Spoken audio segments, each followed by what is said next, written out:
Good morning. आप जानते हैं हम एल्कोहल की केमिकल प्रॉपर्टीज पढ़ रहे हैं। कुछ व्यस्तताओं के कारण मैं कुछ दिन से आपको लेक्चर नहीं भेज पा रहा था। आज से मैं लेक्चर कंटिन्यू कर रहा हूं और इससे पहले वाले लेक्चर में आपने देखा था, आप ध्यान दें, हम पढ़ रहे हैं chemical properties of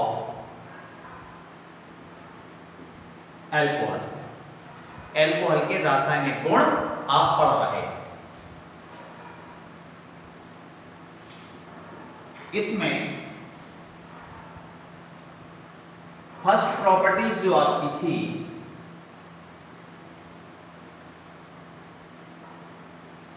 reaction due to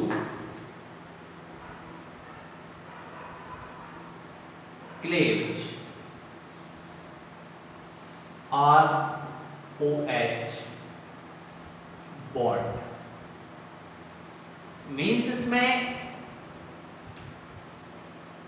oxygen और हाइड्रोजन के बीच का जो बॉन्ड था वो ब्रेक होता था, टूटता था या उसमें विदलन होता था। इसमें मैंने आपको कई रिएक्शंस बताई थी, उसमें सबसे महत्वपूर्ण रिएक्शंस जो है वो एस्टरिफिकेशन था। वो मैं आपको एक बार और रिवाइज करा देता हूं।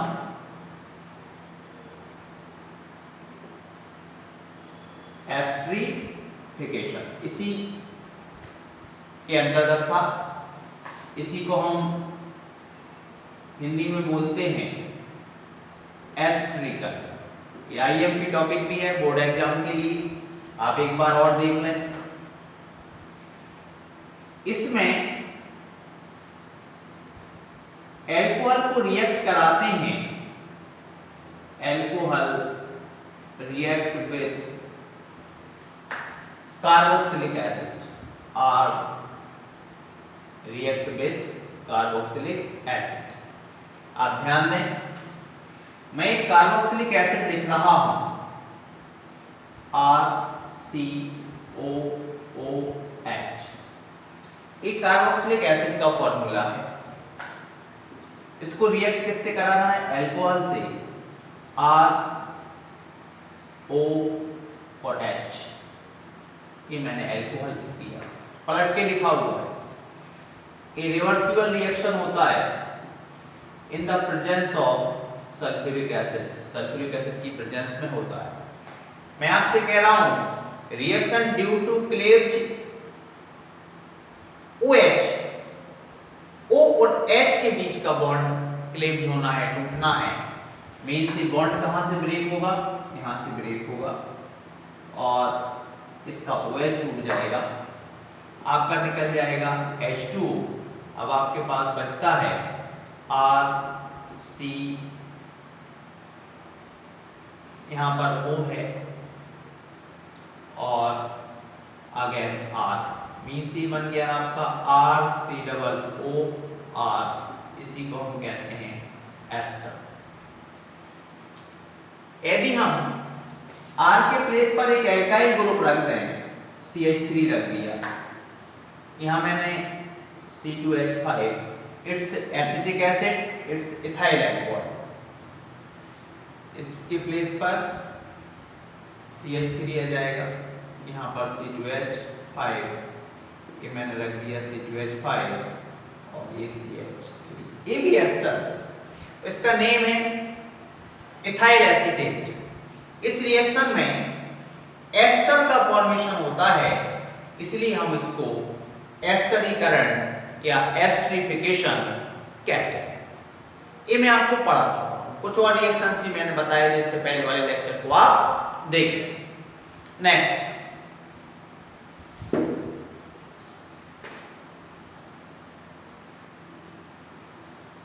अभी आप ऐसी रिएक्शंस देख रहे थे, आप ध्यान दें, मैं आपको बार बार समझाने की कोशिश कर रहा हूं। ROH is alcohol. अभी आपने जो रिएक्शंस देखी या इससे पहले वाले लेक्चर में मैंने जो रिएक्शंस आपको बताई थी, उसमें ए वाली बॉन्ड यहां से टूटती थी, मींस H को यहां से अलग होना था। अब मैं आपको जो रिएक्शंस बताने वाला हूं ROH, अब बॉन्ड ब्रेक यहां से होगा, मींस यहां से OH निकल जाएगा। आप ध्यान दें, सेकंड नंबर की केमिकल प्रॉपर्टीज है reaction due to cleavage ROH bond. अब बॉन्ड ब्रेक यहां से होगा, मींस पूरा का पूरा OH ग्रुप निकल जाएगा। इसमें फर्स्ट हेडिंग लगाएंगे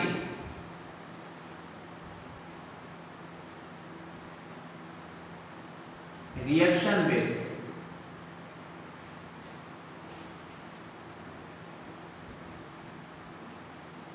हाइड्रोजन हैलाइड और हैलोजन एसिड। यदि हम हाइड्रोजन हैलाइड या हैलोजन एसिड की बात करें तो HX is halogen acid, where X is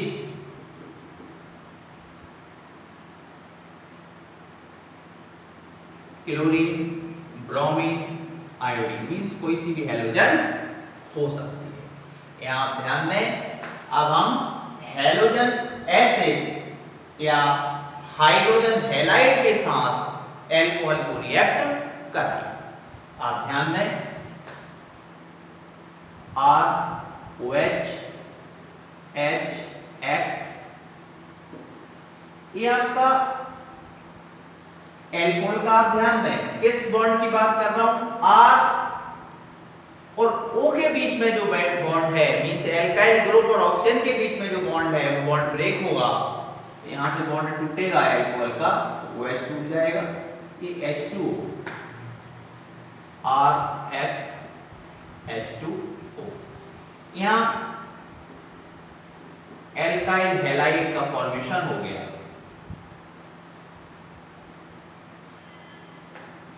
यदि हम it's halogen acid, halogen acid, यदि हम हैलोजन एसिड की रिएक्टिविटी की बात करें तो आप ध्यान दें,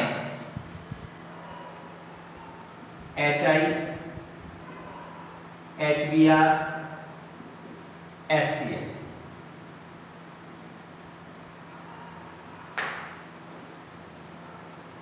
order of reactivity of different halogen acid means इनकी क्रियाशीलता का जो क्रम है उसमें सबसे ज्यादा क्रियाशील या रिएक्टिव कौन होगा, हाइड्रोजन आयोडाइड होगा, और सबसे कम कौन होगा, हाइड्रोजन क्लोराइड होगा। आप ध्यान दें, मैं एक 1 डिग्री एल्कोहल ले रहा हूं, C2H5OH, एक 1 डिग्री एल्कोहल, मैंने लिया HI, OH यहां से टूट जाएगा, C2H5I और H2O, इट्स इथाइल आयोडाइड या alkyl halide. Hydrogen iodide 1 degree alcohol से रिएक्ट हो गया, उसने एल्काइल हैलाइड का फॉर्मेशन कर लिया। नेक्स्ट देखें, CH3 CH3 CHOH, 2 degree alcohol है,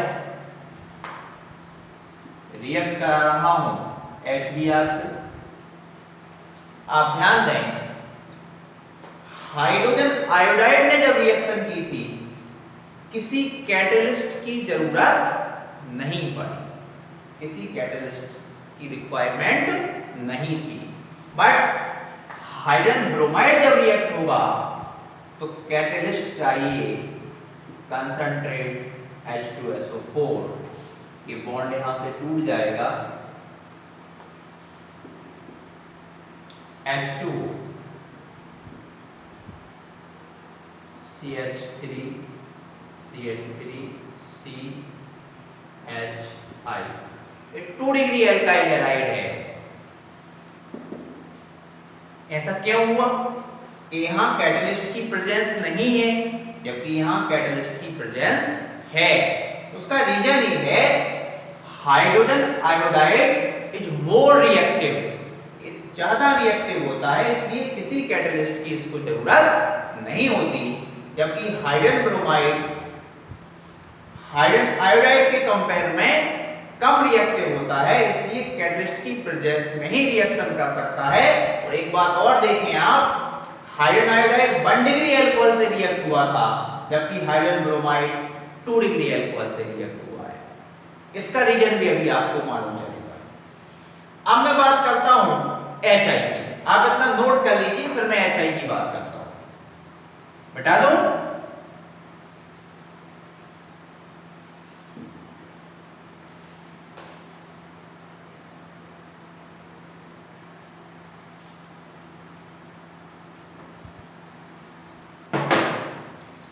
मैंने आपको हाइड्रोजन आयोडाइड की रिएक्शन बता दी, हाइड्रोजन ब्रोमाइड की रिएक्शंस बता दी। अब मैं आपको बताने वाला हूं हाइड्रोजन क्लोराइड की रिएक्शन। आप ध्यान दें, हाइड्रोजन क्लोराइड HCl जब एल्कोहल से रिएक्ट होती है तो उसके लिए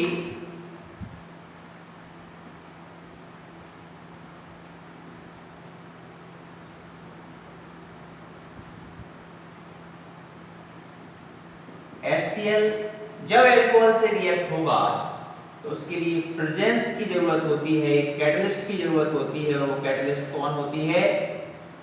एनहाइड्रस ZnCl2 होती है। Hydrogen chloride and anhydrous ZnCl2 का जो मिक्सचर होता है उसको हम कहते हैं लुकास रिएजेंट। उसको हम क्या कहते हैं? Lucas reagent. इसकी रिएक्टिविटी का जो ऑर्डर है वो डिफरेंट एल्कोहल से डिफरेंट टाइप का होता है, इसलिए इससे एक टेस्ट बनती है, उस टेस्ट को हम कहते हैं Lucas test.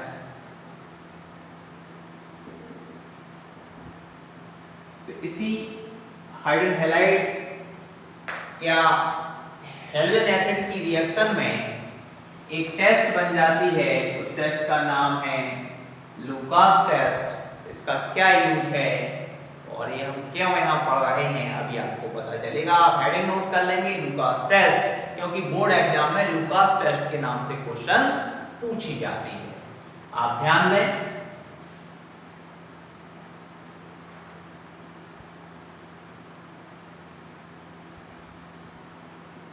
1 degree alcohol,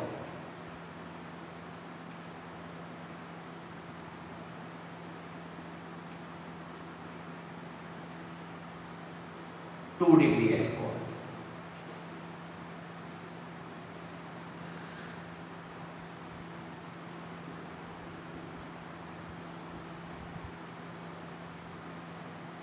three degree alcohol. इसको रिएक्ट कराना है हाइड्रोजन क्लोराइड से इन the presence of anhydrous ZnCl। यहां पर एनहाइड्रस का मीन्स है निर्जल, जिसमें जल नहीं है, और इन दोनों का मिक्सचर ही हम क्या कहते हैं?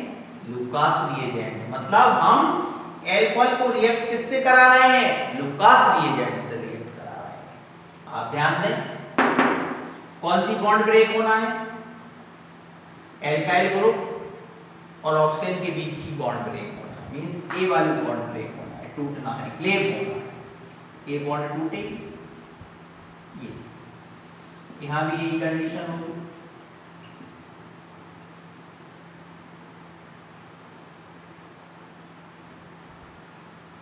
और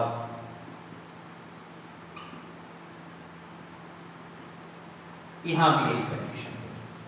आप ध्यान दें, third degree alcohol Lucas reagent के साथ रिएक्ट होकर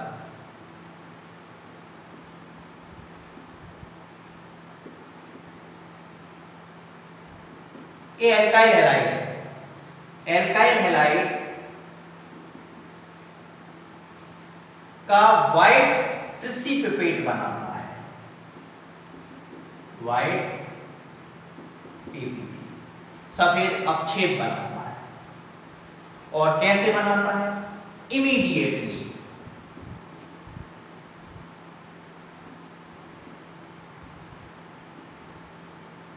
तुरंत। इमीडिएटली का मीन्स क्या है? तुरंत। जैसे ही आप थर्ड डिग्री एल्कोहल को लुकास रिएजेंट से रिएक्ट कराएंगे, इमीडिएटली या तुरंत व्हाइट प्रेसिपिटेट मिलेगा। किसका? एल्काइल हैलाइड का। 2 डिग्री एल्कोहल को जब आप लुकास रिएजेंट से रिएक्ट कराएंगे,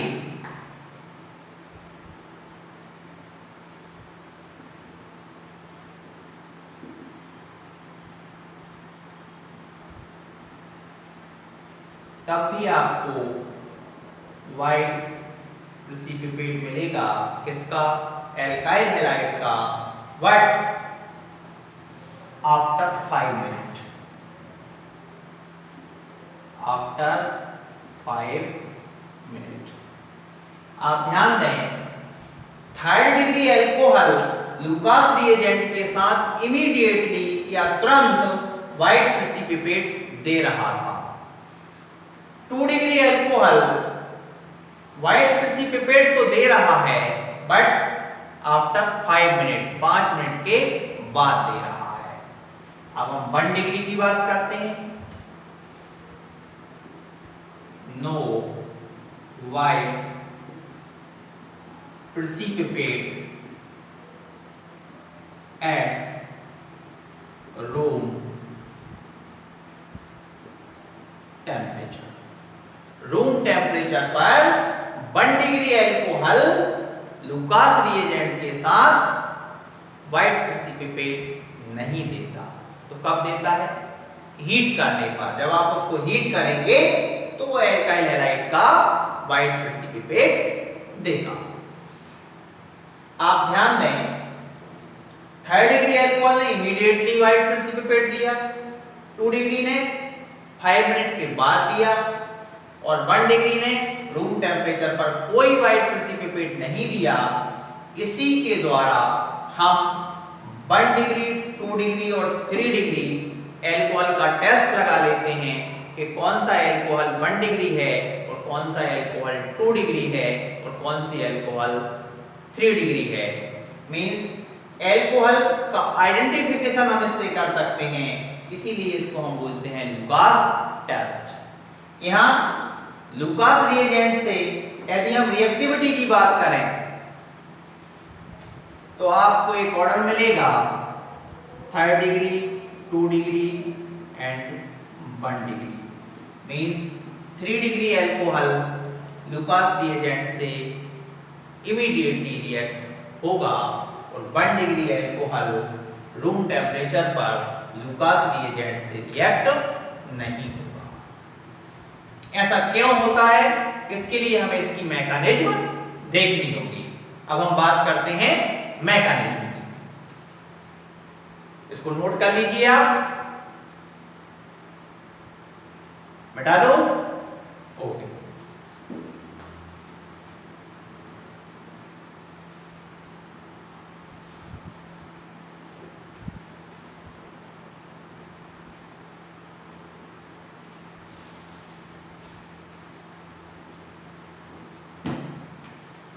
हेडिंग लगाएंगे mechanism.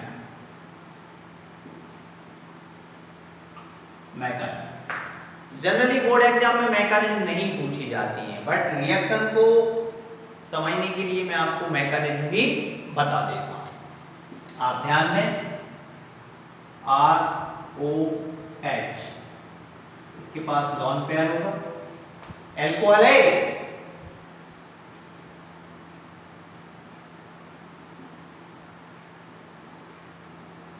Anhydrous ZnCl2। Anhydrous ZnCl2 एक इलेक्ट्रॉन पुअर कंपाउंड्स है, इसके पास इलेक्ट्रॉन की कमी होती है। ये आप कहते हैं एक लुईस एसिड होती है। तो ये क्या करता है, इस एल्कोहल के ऑक्सीजन से इलेक्ट्रॉन को अट्रैक्ट कर लेता है। आप ध्यान दें, ROH ZnCl2, इसका इलेक्ट्रॉन ZnCl2 ने ले लिया, इसलिए नेगेटिव हो जाएगी और ऑक्सीजन पॉजिटिव हो जाएगी। अब आप ध्यान दें, ये जो आपका ऑक्सीजन है, ये आपका जो ऑक्सीजन है, आपको पता होना चाहिए कि ऑक्सीजन इलेक्ट्रोनेगेटिव एटम होता है, और इसको हमने क्या दे दिया, पॉजिटिव चार्ज दे दिया। ये क्या करेगा, ये जो एल्काइल ग्रुप की इलेक्ट्रॉन है इसको अट्रैक्ट कर लेगा, क्योंकि वह मोर नेगेटिव होता है। फिर क्या कंडीशन बनेगी, आप ध्यान दें,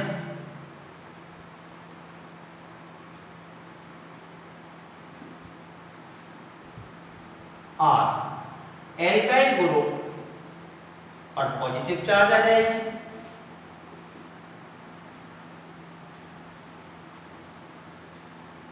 ZnCl2 और OH नेगेटिव चार्ज रहेगी। इस पे नेगेटिव चार्ज पहले से थी, ये OH ग्रुप। ये जो स्पीशीज यहां बनी हुई है, ये बहुत ही अनस्टेबल है, अस्थायी है। अभी आप देख रहे हैं लुकास रिएजेंट में क्या है, ZnCl2 है और HCl है। तो ZnCl2 का यूज तो आपने देख लिया, बट अभी HCl का यूज नहीं हुआ। आप ध्यान दें, अब इससे रिएक्ट होगा HCl। Cl have negative charge, H have positive charge। ये इसकी ओर अट्रैक्ट होगा और ये इसकी ओर अट्रैक्ट होगा। मीन्स यहाँ जो R पॉजिटिव है, ये क्या है, कार्बोकैटाइन है, कार्बोकैटाइन है। तो कार्बोकैटाइन के पास कौन जा रहा है, क्लोरीन जा रहा है। क्या बन गया, एल्काइल हैलाइड बन गया। और OH के पास कौन जा रहा है, H+, तो आपका क्या बना, H2। और ZnCl2 जो था वो कैटलिस्ट था। आप जानते हैं कैटलिस्ट रिएक्शन में पार्टिसिपेट नहीं करता, तो जिस फॉर्म में आपका ZnCl2 था उसी फॉर्म में ZnCl2 अलग हो गया, बट उसने एल्काइल हैलाइड के बनने में हेल्प की, इसलिए उसको हम कैटलिस्ट कहेंगे। तो यहाँ ZnCl2 कैटलिस्ट था। आप ध्यान दें, इस रिएक्शन की जो RDS होगी, रेट डिटरमाइनिंग स्टेप जो होगी, वो ये होगी RDS, रेट डिटरमाइनिंग स्टेप। तो इस रिएक्शन की रेट अनस्टेबल स्पीशीज है, इस पर डिपेंड करेगी। मींस एक ही मॉलिक्यूल पर डिपेंड कर रही है, इसलिए इसको हम SN1 मैकेनिज्म कहेंगे। सब्स्टिट्यूशन न्यूक्लियोफिलिक यूनिमॉलिक्यूलर, मींस एक अणु क्रिया विधि होगी, और इसमें आपने देखा था, मैंने आपको SN1 और SN2 पढ़ाया था। तो SN1 और SN2 में आपको मैंने बताया था कि जहां SN1 मैकेनिज्म होगी वहां थर्ड डिग्री कार्बोकैटाइन सबसे ज्यादा स्टेबल होगा, 2 डिग्री उससे कम होगा और 1 डिग्री उससे भी कम होगा। तो इस रिएक्शन की रेट किस पर डिपेंड कर रही है? कार्बोकैटाइन पर डिपेंड कर रही है। जितना स्टेबल कार्बोकैटाइन बनेगा उतनी आरडीएस या रिएक्शन की रेट जो है वो ज्यादा होगी। तो कार्बोकैटाइन सबसे ज्यादा स्टेबल कौन सा होता है? इस सीक्वेंस को आप समझ लें कि थर्ड डिग्री कार्बोकैटाइन सबसे ज्यादा स्टेबल होता है। तो लुकास रिएजेंट उस एल्कोहल से सबसे पहले रिएक्ट होगा जिससे थर्ड डिग्री कार्बोकैटाइन बनती है। मैंने आपको अभी बताया था कि third degree alcohol immediately react होता है, 2 डिग्री एल्कोहल 5 मिनट के बाद होता है और 1 डिग्री एल्कोहल रूम टेम्परेचर पर लुकास रिएजेंट से रिएक्ट नहीं होता। ऐसा क्यों? एक बार बिल्कुल धीरे से समझ लें। कार्बोकैटाइन जितना स्टेबल होगा लुकास रिएजेंट एल्कोहल से उतने जल्दी रिएक्ट होगा। तो थर्ड डिग्री कार्बोकैटाइन सबसे ज्यादा स्टेबल होता है। तो थर्ड डिग्री कार्बोकैटाइन कौन बनाता है? थर्ड डिग्री एल्कोहल बनाता है। इसलिए third degree alcohol Lucas reagent से सबसे जल्दी रिएक्ट होगा।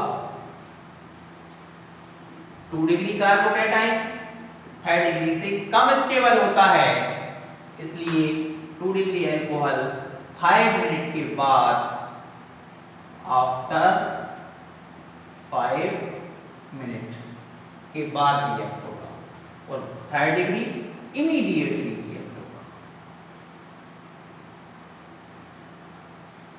और 1 डिग्री कार्बोकैटाइन सबसे कम स्टेबल होता है, इसलिए 1 डिग्री एल्कोहल जो है वो रूम टेम्परेचर पर व्हाइट प्रेसिपिटेट नहीं देता। आप इसको ऐसे ना पढ़ें कि third degree alcohol immediately react हो जाता है। इसका मीन्स ये है कि थर्ड डिग्री एल्कोहल सबसे स्टेबल कार्बोकैटाइन बनाता है, इसलिए वो लुकास रिएजेंट से इमीडिएटली रिएक्ट होता है। थर्ड डिग्री एल्कोहल सबसे स्टेबल कार्बोकैटाइन बनाता है, इसलिए लुकास रिएजेंट से इमीडिएटली रिएक्ट होता है। इसको आप ऐसे समझें। ठीक है, आज लुकास टेस्ट के बारे में मैंने बताया। मैकेनिज्म को समझने की कोशिश करना। कोई डाउट रहे तो मुझे कमेंट्स करके बताना। अभी आपकी सेकंड केमिकल प्रॉपर्टीज कंप्लीट नहीं हुई है, इसको कंप्लीट हम नेक्स्ट लेक्चर में करेंगे। धन्यवाद।